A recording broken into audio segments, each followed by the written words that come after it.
لا إله إلا الله محمد رسول الله عليه صلاة الله وآله والأحبة لا إله إلا الله محمد رسول الله عليه صلاة الله وآله والأحبة And your mercy like the sun and be gracious as the earth. Let your kindness come like rain that cares not whom it falls upon.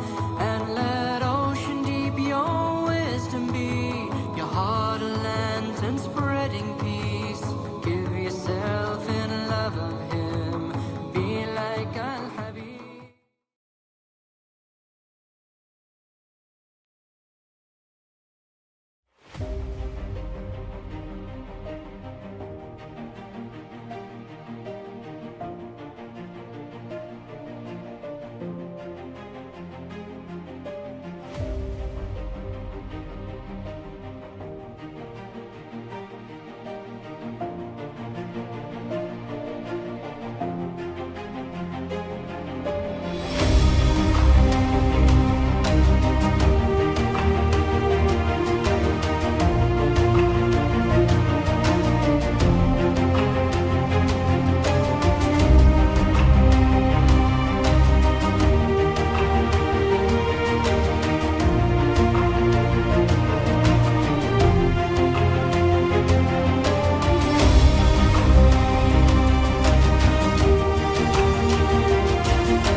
Seiring dengan terbitnya fajar mentari, kami tak pernah lelah memikul risalah ilahi.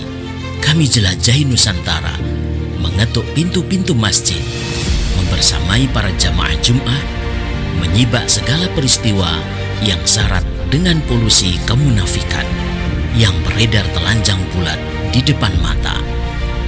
Jari jemari kami terus mengalir merekam semua peristiwa. Kami hadirkan solusi cemerlang yang bersumber dari ideologi Islam kafah dalam sebuah media buletin dakwah kafah yang terbit setiap hari Jumat. Sebuah buletin yang inspiratif, ideologis, mengupas berbagai persoalan dari sudut pandang Islam, menambah romansa keberkahan di hari Jumat Anda.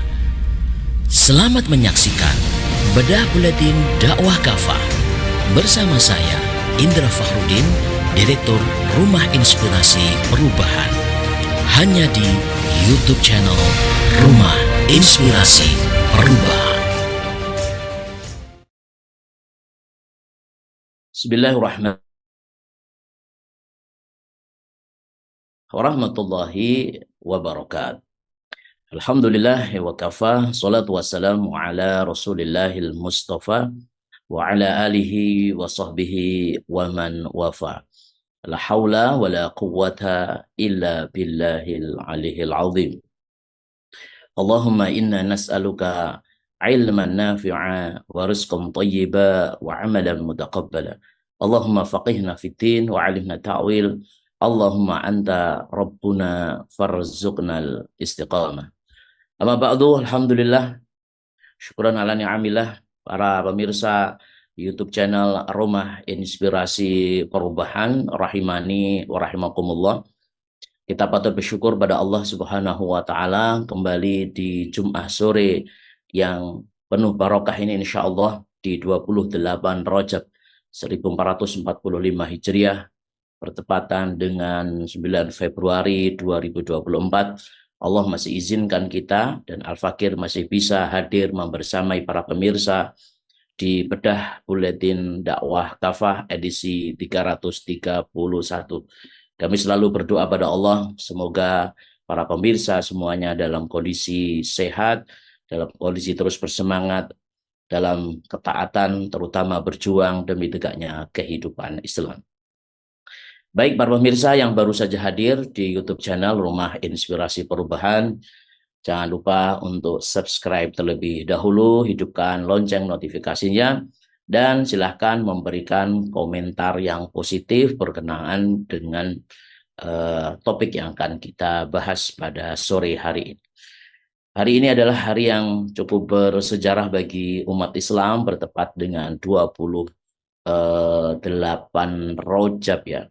Kalau dihitung kurang lebih sudah 103 tahun ya umat Islam ini tidak memiliki satu kepemimpinan politik sejak runtuhnya khilafah Islamiyah di 28 Rajab 1342 Hijriah, atau nanti 1 bulan lagi kalau kita menggunakan hitungan Masehi ya, itu genap 100 tahun ya. 3 Maret 1924 khilafah itu diruntuhkan. Oleh sebab itu, atas semangat kita ingin mengembalikan kejayaan umat Islam ya, maka Buletin Dakwah Kafah edisi 331 mengambil satu topik, saatnya umat Islam bersatu. Masya Allah. Kita pahami bahwa kurang lebih 14 abad lamanya umat Islam sesungguhnya pernah disatukan dalam institusi pemerintahan Islam global. Ini adalah sebuah fakta, sebuah realita sejarah yang tidak terbantahkan. Realitas ini dihitung sejak pertama kali baginda Rasulullah SAW sukses membangun daulah Islamiyah di Madinah.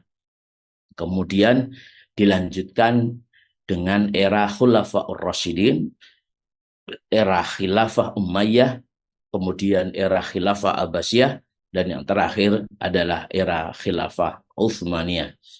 Dan sepanjang sejarahnya, Khilafah Islam pernah menyatukan kaum muslimin di 2/3 bagian dunia. Ini adalah sebuah realitas sejarah yang Masya Allah menunjukkan bagaimana Islam itu betul-betul dengan semangat membangun atau membentuk, mewujudkan firman Allah Subhanahu wa taala, wa ma arsalnaka illa kafatan linnas wa ma arsalnaka illa rahmatan lil alamin. Untuk itulah maka dakwah Islam terus berkembang ya, dari 14 abad lamanya umat Islam itu menjadi mercusuar dunia dengan peradaban Islamnya yang agung. Namun sekali lagi sayang, Inggris melalui kaki tangannya Mustafa Kemal Atatürk laknatullah alaih itu berhasil meruntuhkan khilafah Utsmaniyah pada tahun 1924 atau 3 Maret 1924. Maka sejak itu umat Islam sedunia mulai terpecah belah. Wilayah-wilayah mereka yang awalnya itu bersatu dibagi-bagi ya oleh negara-negara penjajah tadi. Mereka kemudian dipisahkan oleh negara bangsa atau kita kenal dengan nation state, dengan warna yang menyolok nasionalisme atau kebangsaannya masing-masing. Nah, nasionalisme dan nation state atau negara bangsa inilah yang menjadi cikal bakal keterpecah belahan umat Islam sedunia. Sekaligus tentu mengoyak-ngoyak persatuan kaum muslimin dan ukhuwah Islamiyah yang selama ini terjalin di antara mereka. Jadi pasca keruntuhan khilafah pada tahun 1924, betul-betul kita rasakan oleh umat ini dampak buruk nasionalisme dan nation state bagi kaum muslimin betul-betul mulai terasa. Kita bisa lihat bagaimana dampak dari itu semua kaum muslimin Palestina adalah salah satu korban dari buruknya paham nasionalisme dan nation state di dunia Islam. Betapa tidak, sejak wilayahnya dicaplok oleh Yahudi pada tahun 1948, kaum muslimin Palestina nyaris berjuang sendirian hingga hari ini. Negara-negara Arab yang berada di sekelilingnya seolah tidak bergeming. Padahal sejak pencaplokan tersebut hingga saat ini, yang berarti kalau dihitung sudah sekitar 75 tahun, kaum muslimin Palestina begitu sangat menderita. Sudah tidak terhitung darah kaum muslimin Palestina itu ditumpahkan. Sangat banyak sekali. Dari agresi 7 Oktober tahun kemarin sampai sekarang saja kurang lebih 25.000 yang sudah menjadi syahid. Itu belum terhitung ratusan ribu yang lainnya yang itu luka-luka, dan rata-rata mereka adalah anak-anak dan wanita, dan fasilitas-fasilitas umum, pendidikan, rumah sakit, saluran air, listrik, internet, semuanya betul-betul dihilangkan dari Palestina. Begitu menderita sampai hari ini. Ya, kita lihat bagaimana rumah-rumah mereka itu dihancurkan, kehormatan para wanita juga mereka nistakan. Auzubillah min dzalik. Para pejuang mereka itu disiksa dan dibunuh. Para pemuda muslim di penjara, bahkan anak-anak, bayi pun dibantai secara keji. Semua dilakukan oleh kaum Yahudi yang terlaknat. Jadi kalau dihitung kalkulasi dalam perspektif perang, sungguh ini bukan, sekali lagi, bukan merupakan peperangan. Ini adalah betul-betul pembantaian atau genosida. Nah, di atas itu semuanya yang sering kita bahas dan sampai sekarang itu pun masih berkobar. Namun organisasi Islam sedunia atau OKI yang sejatinya menjadi wadah persatuan negara-negara muslim seperti tidak berdaya. Liga Arab pun tidak bergigi. Semua ini tentu bukan karena OKI atau negara-negara Arab tidak mampu melawan Israel. Sekali lagi tidak. Bukan karena mereka tidak mampu. Namun hal itu lebih disebabkan oleh paham nasionalisme dan juga faktor nation state yang telah betul-betul menggurat akar di dalam dada kaum muslimin, khususnya para penguasa mereka, sehingga merasa bahwa seakan-akan mereka terpisah dengan yang lainnya. Maka akibat nasionalisme dan nation state ini, kaum muslimin, khususnya para penguasa mereka, seolah tidak merasa bahwa penderitaan yang mereka rasakan, khusus adalah bangsa Palestina, itu pada hakikatnya adalah penderitaan seluruh kaum muslimin. Mereka ini seolah-olah betul-betul lupa ya bahwa di dalam Islam itu ada konsep tentang nasionalisme, tentang ukhuwah Islam ya. Jadi mereka lupa bahwa di dalam Islam ada konsep ukhuwah Islamiyah. Di dalam Islam, ajaran Islam meniscayakan anggapan bahwa seluruh kaum muslimin dimanapun dunia ini, termasuk bangsa Palestina, adalah saudara mereka yang wajib dibela saat mereka ditindas oleh musuhnya.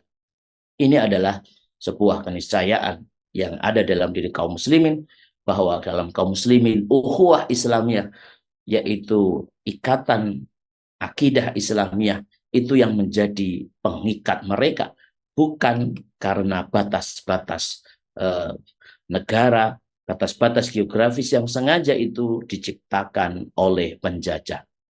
Oleh sebab itu kalau kita perhatikan juga di tingkat regional, penderitaan kaum muslimin Rohingya, yang ini juga sering kita bahas beberapa waktu yang lalu, ya betul-betul sampai sekarang ditindas oleh rezim Buddha Myanmar. Mereka tidak mendapatkan perhatian semestinya dari para penguasa kaum muslimin di Asia Tenggara ini.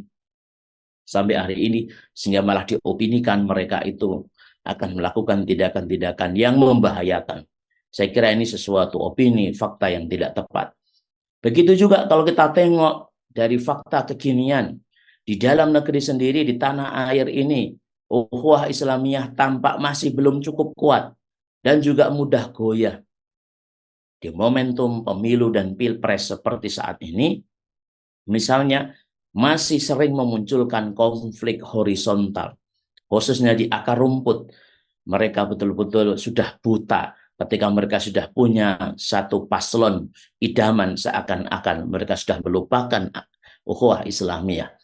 Nah, konflik ini seakan-akan betul-betul memutus tali persaudaraan masyarakat yang sebelumnya damai-damai saja. Nah, kaum muslimin rahimani wa rahimakumullah, para pemirsa, tentu semuanya ini ironis dan betul-betul bertolak belakang dengan nas-nas Al-Quran maupun juga di dalam hadis yang menyatakan bahwa kaum muslimin itu bersaudara. Mereka bahkan diibaratkan oleh Rasulullah SAW bagaikan satu tubuh. Oleh sebab itu, kita ingin sampaikan bagaimana urgensi dari seruan global, ya, seruan global. It is time to be one ummah. Inilah saatnya umat bersatu. It is time to be one ummah. Seruan global ini, ya, menjadi betul-betul sangat relevan dan memiliki satu momentum yang penting, memiliki urgensitas saat ini. Oleh sebab itu, para pemirsa YouTube channel Rumah Inspirasi Perubahan rahimani wa rahimakumullah, maka umat Islam ini wajib bersatu. Umat ini wajib bersatu. Umat Islam harus menyadari bahwa menjaga persatuan dan memelihara ukhuwah Islamiyah ini merupakan satu kewajiban setiap muslim.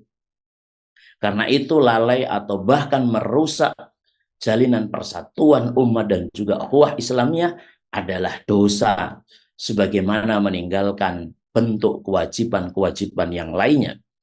Maka kewajiban memelihara persatuan umat dan ukhuwah Islamiyah ini didasarkan pada sejumlah dalil Al-Quran maupun As-Sunnah. Coba kita perhatikan ya secara global. Yang pertama dari dalil Al-Quran, bagaimana perintah kita itu wajib bersatu. Di antaranya adalah firman Allah Subhanahu wa taala di dalam surah Al-Hujurat, surah yang ke-49 ayat 10. Allah Subhanahu wa taala berfirman, "Innamal mu'minuna ikhwatun." Sungguh kaum mukmin ini bersaudara. Maka karena itu damaikanlah di antara dua saudara kalian. Menarik apa yang disampaikan oleh Syekh Ali As-Sabuni di dalam kitab beliau Sifatut Tafasir. Beliau menyatakan bahwa dari ayat ini siapapun asalkan mukmin adalah bersaudara. Sebabnya dasar ukhuwah atau persaudaraan ini adalah kesamaan akidah. Ayat ini menghendaki ukhuwah kaum mukmin itu harus benar-benar kuat, bahkan lebih kuat daripada persaudaraan karena nasab. Sebab persaudaraan nasab ini bisa terputus karena perbedaan agama. Sebaliknya, ukhuwah Islamiyah tidak terputus karena perbedaan nasab. Bahkan persaudaraan nasab ini dianggap tidak ada ya jika kosong dari persaudaraan akidah Islamnya. Masya Allah, sebuah pernyataan tafsir yang sangat luar biasa dari Syekh Ali As-Sabuni rahimahullah ta'ala. Berikutnya, dalam ayat yang lain, Allah Subhanahu wa ta'ala berfirman di dalam surah Ali Imran, surah yang ketiga ayat 103. Wa'tasimu bihablillahi jami'an wa la tafarraqu. Dan berpeganglah kalian semuanya pada tali atau agama Allah, dan janganlah kalian bercerai-berai. Menurut Imam Ibnu Katsir rahimahullah ta'ala dalam tafsir beliau, tafsir Al-Quranul Azim, bahwa tali Allah atau hablullah ini adalah Al-Quran yang diturunkan dari langit ke bumi. Maka siapapun yang berpegang teguh kepada Al-Quran, berarti ia berjalan di atas jalan yang lurus.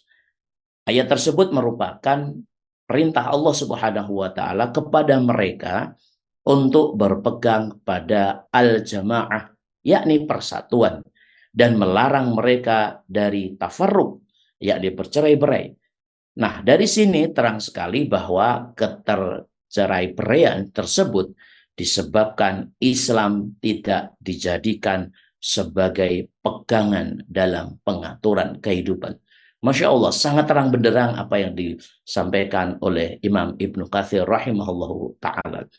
Nah, agar kaum muslimin ini, pemirsa, tidak tercerai-berai dari Islam sebagaimana jalan Allah Subhanahu wa taala, maka Al-Qur'an juga menegaskan, Allah memberikan jalan kepada kita, metode dalam diri kita. Di dalam surah Al-An'am, surah yang ke-6 ayat 153, Allah berfirman, "Wa anna hadza sirati mustaqiman fattabi'uhu wa la tattabi'us subula fatafarraqu bikum an sabilihi dzalikum wassaqukum bihi la'allakum tattaqun." Yang diperintahkan ini ya adalah jalanku yang lurus. Wa anna hadza sirati mustaqiman. Ya, fattabi'uhu, karena itu ikutilah jalan itu. Wala tattabi'u subula, dan janganlah kalian mengikuti jalan-jalan yang lain. Fattafarraqa bikum an sabilihi, karena jalan-jalan selain jalan Allah tadi itu adalah akan mencerai-beraikan kebaikan, mencerai-beraikan kalian dari jalan Allah.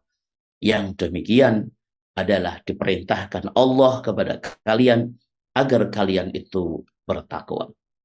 Masya Allah, para pemirsa, maka dari ayat-ayat yang sudah Al-Fakir sampaikan tadi sangat terang menunjukkan bahwa jika umat Islam tidak benar-benar mengikuti jalan Islam atau malah mengikuti jalan-jalan yang bertolak belakang dengan Islam, niscaya jalan-jalan yang bukan berada di Islam tersebut akan mencerai-beraikan mereka dari jalan Allah Subhanahu wa ta'ala. Itulah sebetulnya yang disadari atau tidak dialami kaum muslimin saat ini. Saat mereka memilih sekularisme, yakni fasluddin anil haya, pemisahan agama dari kehidupan sebagai jalan hidup mereka. Baik, Masya Allah. Itu adalah argumentasi dari dalil Al-Quran tentang kewajiban kita untuk bersatu. Kemudian para pemirsa, yang kedua adalah dalil as-sunnah. Rasulullah Shallallahu Alaihi Wasallam bersabda di dalam hadis riwayat Imam Al-Bukhari, Imam At-Tirmidzi, An-Nasai dan Imam Ahmad, al-mu'minu lil mu'mini kal bunyanin yashuddu ba'dahu ba'dan. Kaum mukmin ini dengan mukmin yang lainnya bagaikan satu bangunan yang utuh, ya. Mukmin dengan mukmin lainnya bagaikan satu bangunan, sebagiannya menguatkan sebagian yang lain. Masya Allah, sebuah perumpamaan yang begitu indah. Mukmin satu, mukmin yang lain bagaikan satu bangunan. Bangunan ini tentu tidak bisa langsung berdiri, tentu banyak material yang sangat dibutuhkan. Maka ketika material itu bersatu, ketika segala potensi umat Islam itu bersatu, maka akan menjadi satu bangunan kaum muslimin yang kokoh, kaum muslimin yang besar. Masya Allah. Nah, sebaliknya banyak hadis yang melarang kaum muslimin ini untuk apa? Untuk menyerukan perpecahan atas dasar asobiyah. Di antaranya adalah sabda Nabi Muhammad Sallallahu Alaihi Wasallam di dalam hadis riwayat Imam Abu Dawud, laisa minna man da'a ila asobiyatin wa laisa minna man qatala ala asobiyatin wa laisa minna man mata ala asobiyah. Tidak termasuk golongan kami orang yang menyerukan asobiyah. Tidak termasuk golongan kami orang yang berperang di atas asobiyah. Dan walaisa minna man mata ala asobiyah. Dan tidak termasuk golongan kami orang yang mati di atas dasar asobiyah. atau nasionalisme. Oleh sebab itu ini adalah menunjukkan beberapa dalil di dalam hadis, di dalam as-sunnah berkenaan dengan wajibnya kita untuk bersatu dan haramnya umat Islam ini untuk bercerai-berai. Oleh sebab itu kita membutuhkan satu instrumen, kita membutuhkan satu alat untuk mempersatukan umat Islam. Apa itu kaum muslimin? Tidak ada lain adalah khilafah Islamiyah adalah pemersatu umat Islam. Masya Allah, persatuan umat Islam yang wajib itu tidak akan terwujud kecuali dalam institusi khilafah Islamiyah. Kenapa? Karena itu menegakkan kembali khilafah ini adalah wajib. Ini sesuai dengan kaidah syara. Ma la yatimul wajib illa bihi fahuwa wajib. Selama suatu kewajiban tidak sempurna, ya, pelaksanaannya karena sesuatu perkara, maka sesuatu itu wajib adanya. Dan kita bisa melihat generasi terbaik umat ini, yakni para sahabat, telah berijma akan kewajiban menegakkan khilafah ini. Misalkan Imam Al-Hifani menyatakan bahwa beliau menyatakan, ketahuilah para sahabat ridwanullah alaihim telah berijma, bersepakat bahwa mengangkat imam atau khalifah setelah zaman nubuwah atau kenabian berakhir adalah wajib. Bahkan mereka menjadikan itu sebagai ahamul wajibah, kewajiban yang terpenting. Terbukti mereka lebih menyibukkan diri dengan kewajiban tersebut dengan menunda pemakaman atau penguburan jenazah yang mulia Rasulullah Sallallahu Alaihi Wasallam. Masya Allah. Begitu juga menurut Imam Al-Qurtubi, ya, dalam tafsir Al-Qurtubi, beliau mengatakan tidak ada perbedaan pendapat mengenai kewajiban tersebut, yakni mengangkat seorang khalifah atau menegakkan. Jadi tidak ada perbedaan pendapat mengenai kewajiban tersebut, yakni mengangkat seorang khalifah atau menegakkan khilafah di kalangan umat dan para imam mazhab. Insya Allah sudah sangat jelas tentang kewajiban itu. Maka bahkan syariah Islam pun juga menegaskan di tengah kaum muslimin bahwa hanya boleh ada seorang khalifah saja pada satu waktu bagi seluruh kaum muslimin sedunia. Di antaranya adalah sabda Nabi Shallallahu Alaihi Wasallam di dalam hadis riwayat Imam Muslim, "Idza buyi'a li khalifataini faqtulu akhira minhuma." Jika ada dua orang dibaiat sebagai khalifah, maka orang yang kedua harus diperangi. Maka hadis ini menurut Imam An-Nawawi rahimahullah ta'ala mengatakan bahwa akad khilafah tidak boleh diberikan kepada dua orang. Nah, kaum muslimin, pemirsa, kesatuan khilafah ini sangat penting agar umat tidak terpecah belah dan tercerai-berai seperti saat ini.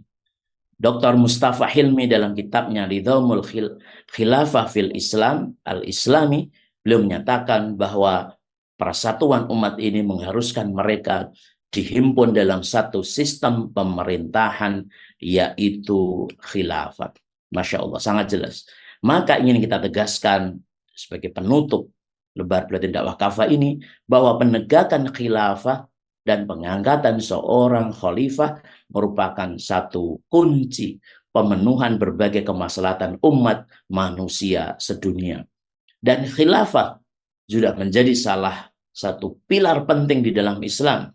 Karena tanpa khilafah, syariah Islam secara kafah tidak bisa ditegakkan secara sempurna. Dan khilafah dan khalifah juga merupakan kunci bagi perwujudan persatuan hakiki seluruh umat Islam sedunia. Maka dengan semuanya itu sangat wajar jika menegakkan khilafah dan mengangkat seorang khalifah dinilai sebagai kewajiban agama yang paling agung dan aktivitas takarub kepada Allah Subhanahu wa taala yang paling utama. Itulah yang disebutkan oleh banyak para ulama. Maka mari kita jadikan institusi pemerintahan Islam global pemersatu umat sedunia, yakni khilafah ala minhaj nubuwah, sebagai agenda bersama yang wajib diperjuangkan oleh seluruh komponen umat Islam sedunia. Yang terakhir dalam lembar hikmah ini, kaum muslimin, Allah Subhanahu wa taala berfirman di dalam surah Al-Mu'min ayat yang ke-52. Wa inna hadhihi ummatukum ummatan wahidatan wa ana rabbukum fattaqun. Sungguh umat kalian ini adalah umat yang satu. Aku adalah Tuhan kalian, karena itu bertakwalah kepadaku. Masya Allah, demikian kaum muslimin. Para pemirsa, Al-Fakir sudah membacakan secara keseluruhan isi dari Buletin Dakwah Kafah edisi 331, saatnya umat Islam bersatu. Baik, maka sebelum kami Al-Fakir lanjutkan, marilah sejenak kita ikuti jeda berikut ini.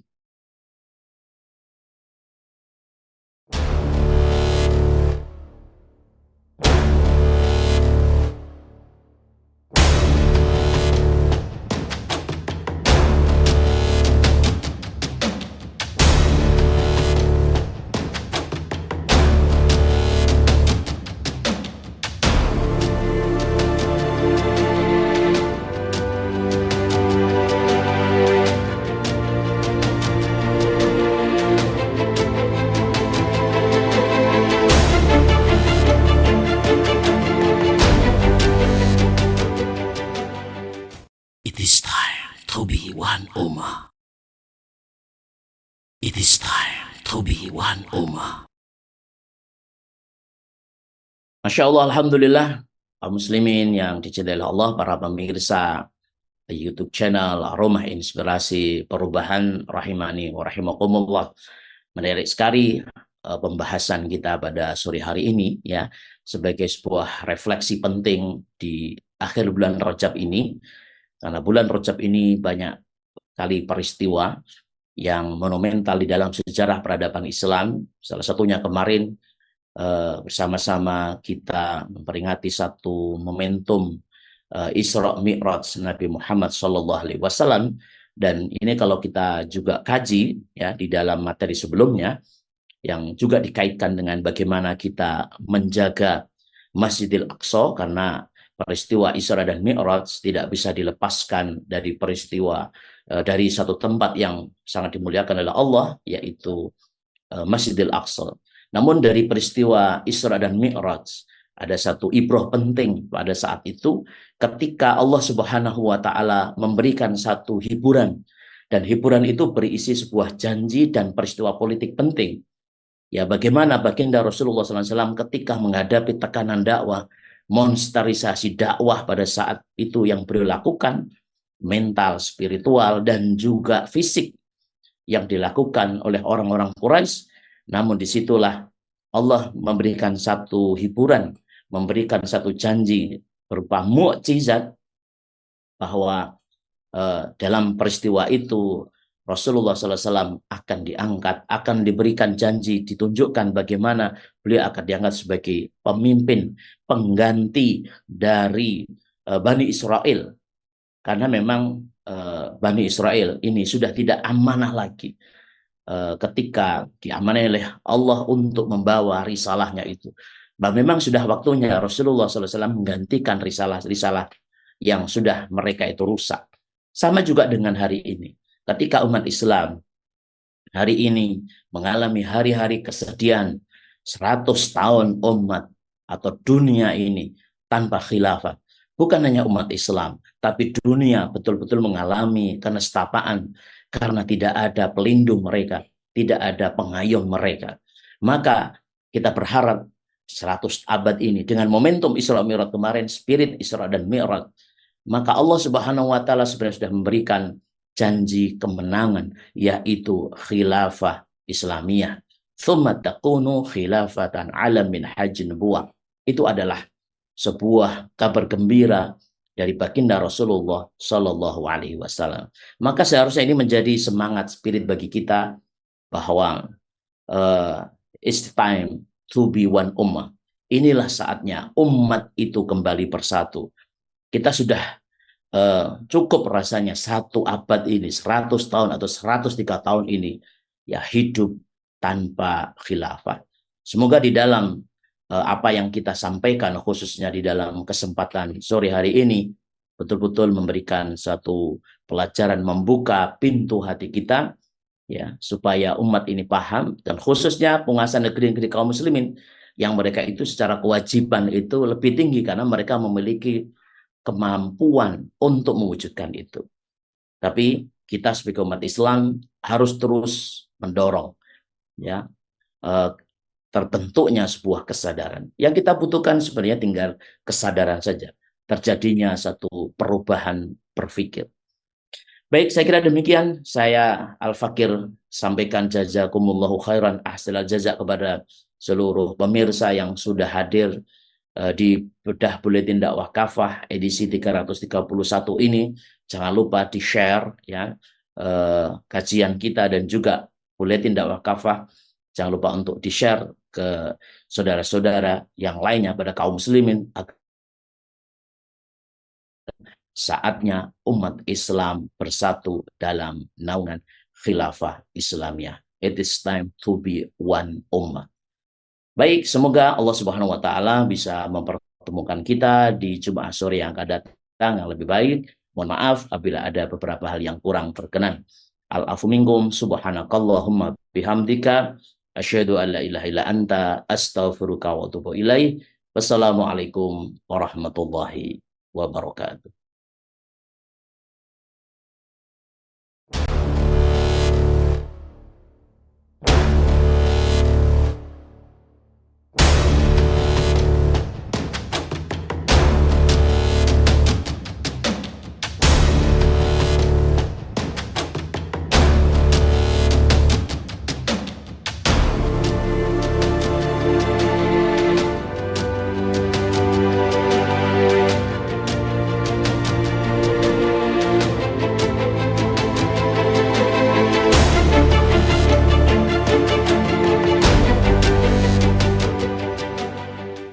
It is time to be one ummah. It is time to be one ummah.